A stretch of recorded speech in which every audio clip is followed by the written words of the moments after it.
Mercy Kamara to speak to us about the youth perspective. Mercy is 16 years old and she's just begun in her final year in Blakestown Community School in Dublin 15.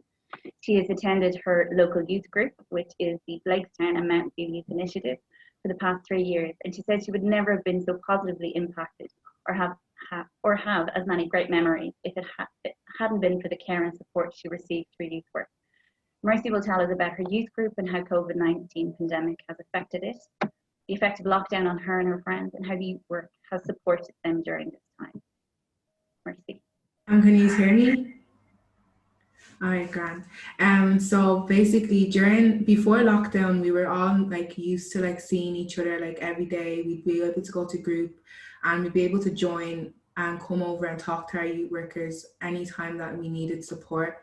And then we did loads of groups. We had Goshke, we learned how to bake, we had spa days and all, and we just did a lot of things like supporting each other, and they always checked on our mental health, so we felt like we could always go to any of our youth workers to talk to them.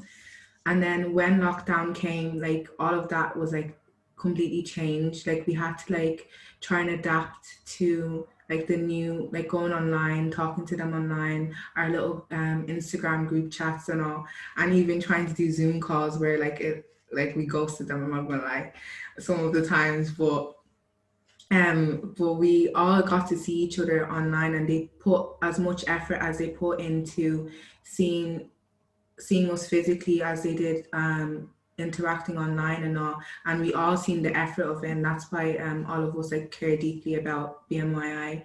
And we're able to talk about like the diversity here as well. It's incredible. Like you'd never feel like different or ashamed to say anything, and they're just like so accepting, and you learn so much about that here as well.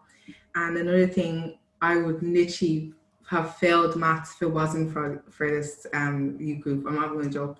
Like they're so amazing for like supporting us with education and all, and going from doing classes and doing grinds and coming to see them to doing online was really challenging, and even just to be able to do school online as well was extremely challenging. But Roisin, one of the youth workers here, made it extremely easy and fun. Like she gave us like texted us and made sure that we were getting some of the work done, and I just found that like so good for the circumstances that we were in. And it was also really challenging to like adapt to like not being able to come here all the time, and the impact of that was like on our social lives as well, because we had always had something to do. Like we'd be in school and be like, are you going group on Thursday? Yeah, I'm going group on Thursday. And we'd be so like happy and delighted to come in, and being told that we can't do that anymore was like, it was like heartbreaking at some point. Like we were okay, maybe like the 3 weeks we can deal with that, but after a while we're like, oh, I actually miss being down there and all of that. And as well, another one bit of the challenges were not being able to finish our Goshka, and we were doing really well on it, and then we had to stop. We had our first aid training, we had certificates, and we still have that coming, and we're really happy about that.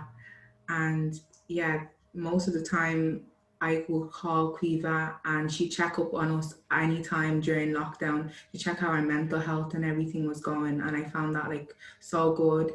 You didn't never notice how important being in a youth group was until like you'd stop going. And I just think that's so important for young people as well, because it'd be really hard for me to be in school without having a youth group. I don't think my experience would be the same, honestly. Everything that like I've learned and like with friendship and everything has come from here. So I give it to them for that.